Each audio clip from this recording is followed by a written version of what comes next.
Olá, seja muito bem-vindo ao Conta Corrente.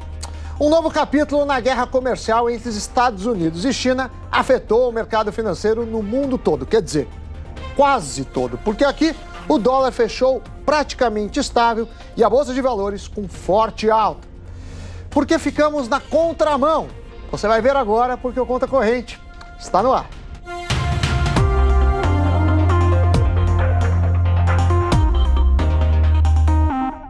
Olá, boa noite.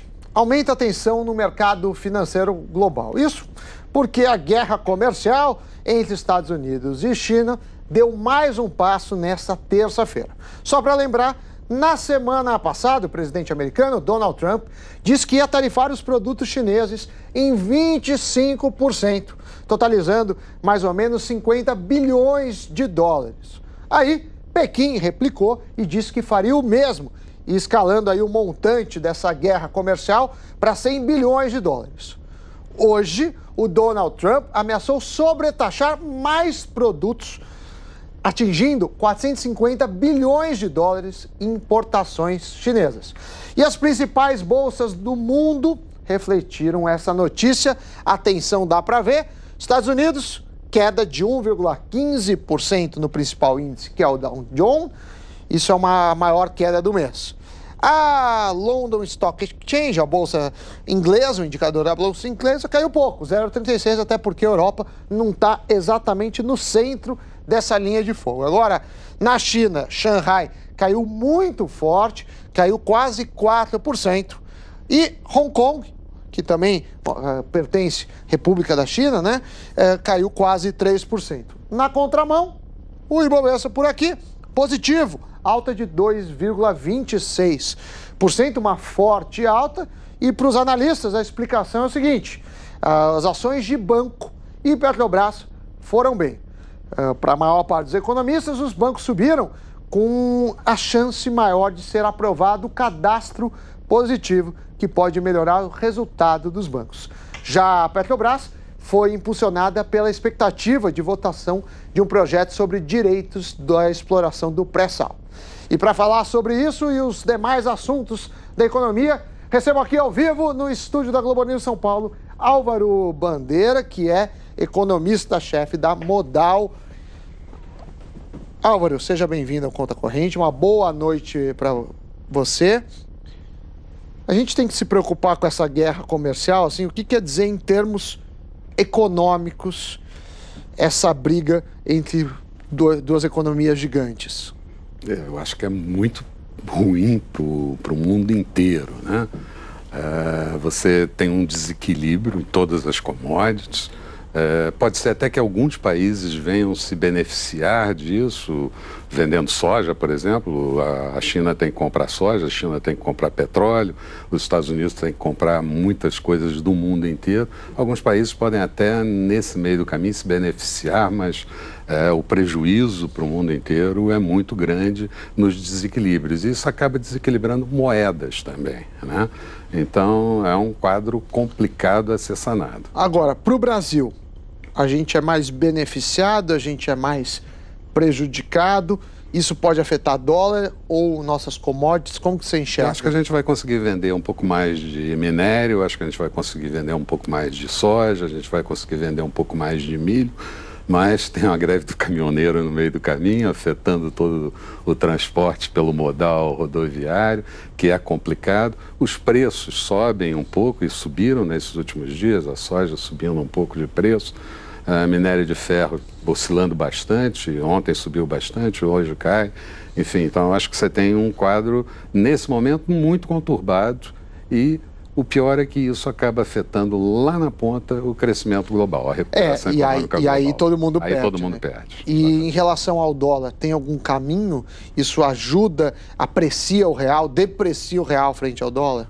Olha, eu acho que o dólar passa uma situação sui generis, quer dizer, a economia americana está crescendo forte, vai crescer 2,9%. O que para um país rico é muito significativo. É muito significativo, e é mais ou menos aquela história da corrente mais fraca que o seu elo mais forte, né? Não pode existir.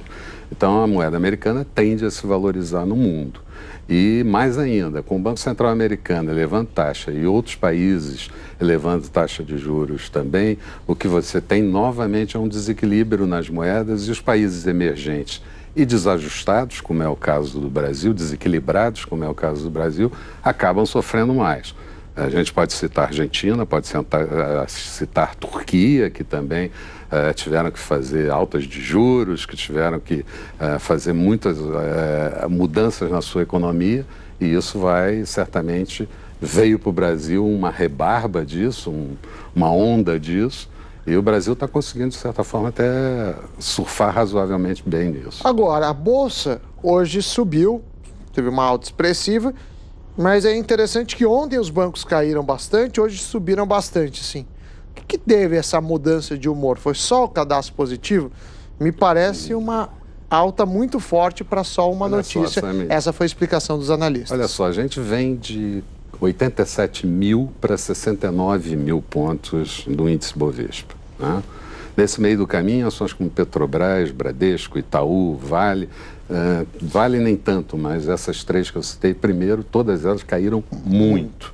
Você vem de um vencimento de índice futuro e você vem de um vencimento de opções que ocorreu ontem, né?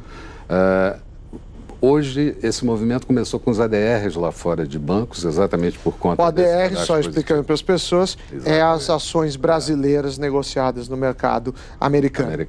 E começou esse movimento lá, trouxe para cá e acabou contaminando, no sentido positivo, todo o mercado.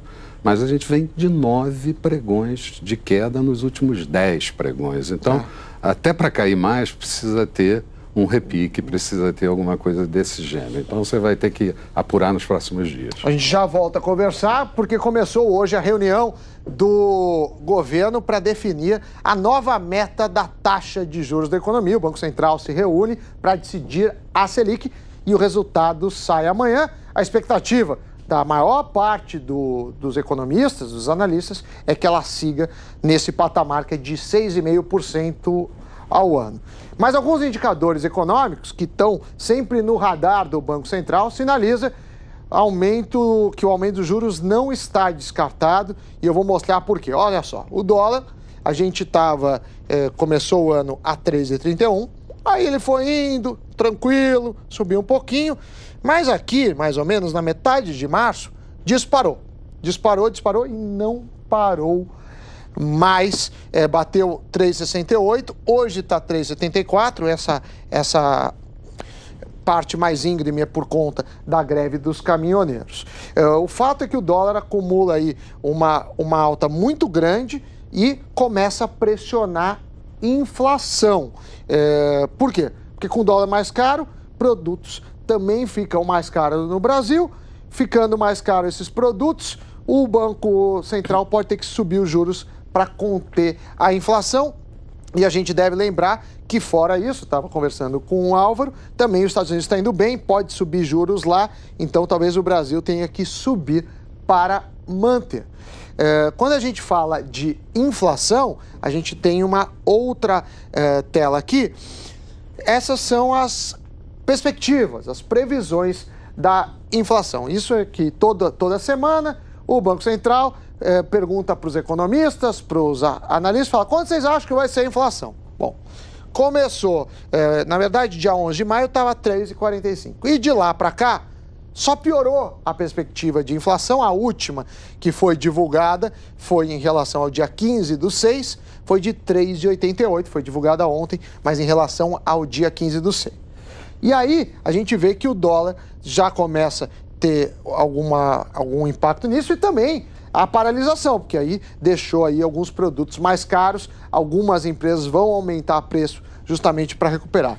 Então, apesar de a maioria, e eu inclusive acreditar nessa manutenção da taxa de juros, pode ser que em breve tenhamos um aumento. Essa é a minha opinião, falei a dos analistas, mas estou aqui com o Álvaro, vou perguntar para ele. Álvaro, como você enxerga a reunião que começou hoje, delibera amanhã? Manutenção ou alta de taxa de juros? Eu estou fazendo coro com você, sabe? Porque eu acho que não tem alta de juros e o Banco Central dessa vez vai acompanhar a tendência do mercado. A Na passada, última... não, né? Na última, só lembrando, todo mundo achava que iria cair e não caiu. Agora, você acredita, porque outro dado que tem, primeiro, né, a gente tem que lembrar que a meta de inflação é 4,5, sendo 1,5 ponto percentual para cima ou para baixo, então de 3 a 6 está sob controle, parece estar sob controle. E o Banco Central falou, não, a gente está olhando a inflação.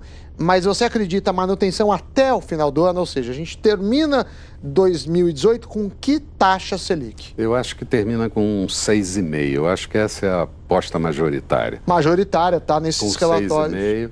Pode, efetivamente, se você tiver uma contaminação maior, porque até aqui você não tem uma contaminação maior do dólar, o Banco Central nos últimos dias tem conseguido domar a taxa cambial nesse nível aí de 3,70, 3,75. Ela já esteve a quase 4, né?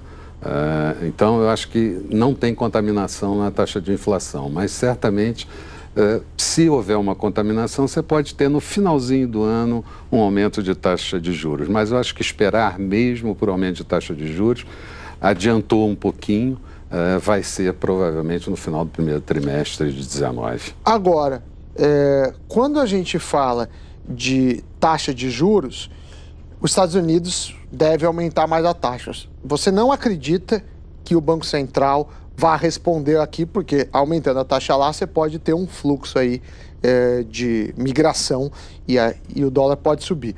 E se você não acredita, qual a sua previsão de dólar para o final do ano? Os economistas estão trabalhando aí na casa de 3,60, a maioria. Como que você enxerga essa situação? Eu acho que esse 3,70 para final de ano está muito bom. Mas é preciso ver o que vai acontecer com o dólar no mercado internacional. Sim. Porque tem uma faixa que o Banco Central não consegue dominar, que é o que acontece Sim. lá fora.